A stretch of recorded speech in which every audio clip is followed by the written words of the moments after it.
নমস্কার বন্ধুরা, আমি মাধবী আর আজকে নিয়ে এসেছি আমি একটা ফুলকপির রেসিপি। তো আজকের ফুলকপিটা অত্যন্ত সহজ পদ্ধতিতে করেছি। তো চলুন আজকের রেসিপিটা আপনাদের সাথে শেয়ার করি। প্রথমে আমি তেল নিয়ে নিচ্ছি আর আমি ফুলকপিটাকে কেটে নুন জল দিয়ে আমি ভিজিয়ে রেখেছিলাম, তারপরে আমি ভালো করে বয়েল করে নিয়েছি। তো এবার তেলটা যখন গরম হবে আমি ফুলকপিগুলোকে একটু লাল লাল করে ভেজে নেব। তেলটা গরম হয়ে গেছে, এবার তেলটাকে একটু আমি ঘুরিয়ে দিচ্ছি, দিয়ে এখানে আমি ফুলকপিগুলো অ্যাড করে দিচ্ছি। আমি ফুলকপি ভালো করে বয়েল করার পরে একটু জলটা একদম ঝরিয়ে নিয়েছি। এবারে কিন্তু খুব ভালো করে আমি এগুলোকে একটু লাল লাল করে এগুলো ভালো করে ভেজে নেব। ফুলকপি এবারে আমি কিন্তু খুব ভালো করে ভেজে নেব, আর খুবই ইজি পদ্ধতিতে কিন্তু আমি করছি। একটু আমি ঢেকে দিচ্ছি।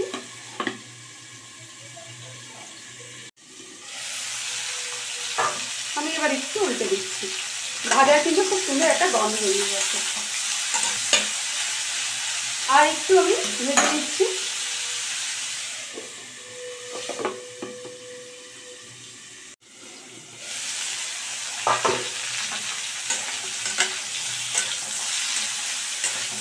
আপনারা চাইলে আলু দিয়ে করতে পারেন, কিন্তু আমি এটা আলু দিয়ে করছি না, শুধুমাত্র ফুলকপি ব্যবহার করছি। তো ভাজাটা আমার কমপ্লিট হয়ে গেলে এবারে কিন্তু আমি নামিয়ে নিচ্ছি।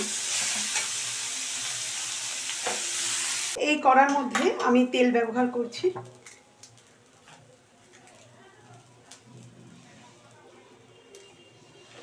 এই তেলের মধ্যে আমি ঘিটা দিয়ে দিচ্ছি।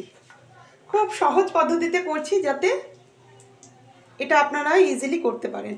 তো দেখুন আমি 1 চামচের মতন ঘিও এখানে অ্যাড করে দিলাম। ঘি আর তেলটা কিন্তু একসঙ্গে মিশে গেছে। এইবারে এর মধ্যে আমরা কিছু মশলা অ্যাড করছি, গোটা মশলা, যেটার মধ্যে তেজপাতা, গোটা গরম মশলা আর 1/2 চামচ গোটা জিরে। এবারে এটা খুব ভালো একটা স্মেল বেরিয়ে গেলে তারপর এখানে আমি মশলা ব্যবহার করব। আগেই বলেছি খুব সহজ পদ্ধতিতে আজকের ফুলকপি রেসিপিটা করব। তো তার জন্যে আমি এখানে আদা, রসুন, পেঁয়াজ, কাঁচা লঙ্কা একসঙ্গে পেস্ট করে নিয়েছি। এবার একটা স্মেল বেরিয়ে গেছে, এবারে আমি মশলাটাকে অ্যাড করে দিচ্ছি। মশলাটাকে দিয়ে খুব ভালো করে কিন্তু আমি মিশিয়ে দিচ্ছি। এবারে একটু যতক্ষণ না কাঁচা ভাব কাটছে ততক্ষণ কিন্তু আমি ভালো করে মিশিয়ে নেব। ভালো করে মিশিয়ে নিয়ে একটু আমি ঢেকে দিচ্ছি, কারণ মশলার একটা ছেটা আসে সেই জন্য। তো দেখুন মশলার কাঁচা ভাবটা কেটে গেছে। এবারে আমি কিছু মশলা এখানে অ্যাড করছি, যেমন 1 চামচ ধনের গুঁড়ো, 1 চামচ জিরের গুঁড়ো, 1 চামচ লঙ্কার গুঁড়ো, 1/2 চামচ হলুদ গুঁড়ো আর 1/2 চামচ গরম মশলা, সঙ্গে কসুরি মেথি একসঙ্গে আমি অ্যাড করে দিলাম। খুব সহজ পদ্ধতিতে আজকে রেসিপিটা করছি। এর মধ্যে দিয়ে দিচ্ছি নুন একটু বেশি দিলাম, দিয়ে সঙ্গে একটু দিচ্ছি আমি চিনি। এটা সম্পূর্ণ একটা সুন্দর কালার আসে যখন আমরা মশলা কষাই, তার মধ্যে যদি আমরা সামান্য চিনি দিয়ে দিই। এবারে কিন্তু খুব ভালো করে আমি কষিয়ে নেব যতক্ষণ না মশলা থেকে তেল ছাড়ছে। সামান্য একটু জল অ্যাড করলাম যাতে মশলাটা খুব সুন্দর হয়। আর মশলা যত সুন্দর কষানো হবে তার উপরে কিন্তু একটা টেস্ট নির্ভর করে, কারণ মশলা যদি কাঁচা থেকে যায় সেক্ষেত্রে কিন্তু যদি আমরা রেসিপি করি সেই রেসিপি কিন্তু একদমই ভালো লাগে না, কিছু অসম্পূর্ণ থেকে যায়। কিন্তু মশলা যদি ঠিকঠাক কষানো হয় তার মানে যে কোনো রেসিপি তার টেস্টটা কিন্তু দ্বিগুণ হয়ে যায়। এবার আমি একটু ঢেকে দিচ্ছি। ঠিক মশলা থেকে যখন তেলটা ছেড়ে যাবে তখন এখানে আমি আরও একটা জিনিস অ্যাড করে দেবো। ঢাকাটা তুলে দিলাম, দেখুন মশলা থেকে সম্পূর্ণ তেল ছেড়ে গেছে। এইবারে আমি বললাম না, এবারে একটা জিনিস অ্যাড করবো, সেটা হলো দই। বা দইটা যখন আমি অ্যাড করছি তখন আমি গ্যাসটাকে সিমে দিয়ে দিলাম, দিয়ে দইটা আমি ফেটিয়ে রেখেছি। আর এটা কিন্তু আমার ঘরে পাতা দই, আর আমি সবসময় ঘরে পাতা দই ব্যবহার করি।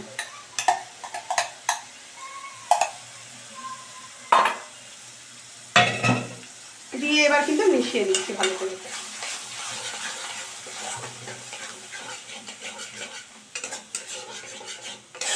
দইটা সম্পূর্ণ মেশানোর পর এইবারে কিন্তু আমি গ্যাসটাকে লো টু মিডিয়ামে করব আর দিয়ে একটু ঢেকে দিচ্ছি।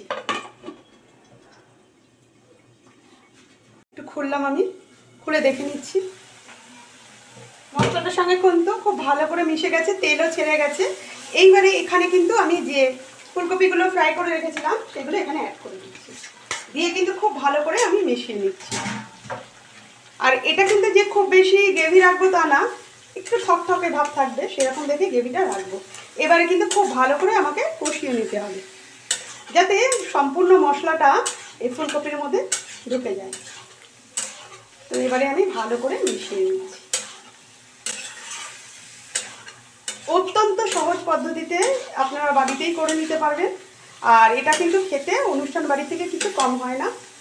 আর এটা চাইলে আপনারা রাইসের সঙ্গেই বলুন আর রুটি পরোটার সঙ্গে সব কিছুর সঙ্গেই ভালো লাগবে। আর শীতকাল মানে এই সবজি, নানান সবজি। আর আমার তো মনে হয় এই ভেজের, ননভেজের থেকে আমার ভেজ বেশি ভালো লাগে। এই সবজি, এত সবজির সমাহার, এক একদিন এক একটা রেসিপি করো, যেন শেষই হয় না। এবারে আমি বলেছিলাম না আর একটা জিনিস অ্যাড করবো, তো সেটা আপনাদের সাথে শেয়ার করে নিই আগে। এই যে আমি এখানে 1 কাপের মতন দুধ আছে কিন্তু এখানে, আর তার মধ্যে আমি 1 চামচ কর্নফ্লাওয়ার দিয়ে দিলাম, দিয়ে এবার খুব ভালো করে এটাকে মিশিয়ে নিচ্ছি। এবারে একবার নাড়িয়ে নিচ্ছি আমি। তো দেখুন বেশ ভালো হয়ে গেছে। এইবারে কিন্তু আমরা যে ওই যে কর্নফ্লাওয়ার মিশিয়ে দিয়ে রেখেছিলাম 1 কাপ দুধ, সেই দুধটা এখানে অ্যাড করে দিচ্ছি। যে যতটা গ্রেভি রাখবেন সেই অনুপাতে কিন্তু এখানে অ্যাড করা হবে দুধটা। তো সত্যি কথা বলতে আমি তো জল ব্যবহার করিনি, আর এটার মধ্যে জল ব্যবহার করলে একদমই ভালো লাগবে না। এবারে মিশিয়ে দিলাম, মিশিয়ে এবার একটু গা মাখা মাখা করবো আমি, সেই জন্য ভালো করে মিশিয়ে দিলাম আর একটু ফুটিয়ে নেব। ফুটিয়ে বলতে 2 মিনিটের মধ্যে এটা হয়ে আসবে, যেহেতু একটু কর্নফ্লাওয়ার আছে একটু গাঢ় হয়ে যাবে। এটা জাস্ট ফুটানো মানে কি পুরো এর মধ্যেই ফ্লেভারটা ঢুকে যাবে। কারণ এমনিতে সত্যি কথা বলতে ফুলকপি সবসময় আমরা বয়েল করে নিই, তো যার ফলে সেরকমভাবে বয়েল করার মানে আলাদা করে বয়েল করে নিই, ফলে ওই দেওয়ার পরে গ্রেভিতে দেওয়ার পর বেশিক্ষণ ফোটাতে হয় না। তো এবারে আমি ঢেকে দিলাম, দিয়ে এবার আমি হতে দিচ্ছি 2 মিনিট। 2 মিনিট পরে আমি ফিরে এসেছি, আপনাদেরকে দেখাই লুকটা। দেখুন পুরো অনুষ্ঠান বাড়ি, আর কত মানে কম মশলাতে কিন্তু এই রেসিপিটা। না এতে পোস্ত আছে, না চাল মগজ, না কাজু, কিচ্ছু নেই। তো আপনারা যদি এইভাবে করে ফেলতে পারেন অসাধারণ লাগে। তো আপনাদেরকে জাস্ট একবার দেখাচ্ছি, খেতেও কিন্তু অসাধারণ। অল্প ঘি দিয়েছি এখানে, যে এবং কিছু ঘি দিয়েছি, এবং কিছু মশলা দিয়েছি তা না, 2টো পেঁয়াজ। তো এইভাবে আপনারা করে ফেলুন বাড়িতে, যে কোনো অনুষ্ঠানে আপনারা কিন্তু এই ফুলকপিটা চাইলে করতে পারেন। তো দারুণ লাগে, রাতে ডিনারের সাথে করতে পারেন। তো কমপ্লিট হয়ে গেল আমার এই ফুলকপির রেসিপিটা। আমি কিন্তু গ্রেভিটা আর টানাবো না, এবার বন্ধ করে দিচ্ছি। বন্ধ করে আমি 10 মিনিট ঢেকে রাখছি, এবং 10 মিনিট পর আমি ফিরে আসছি।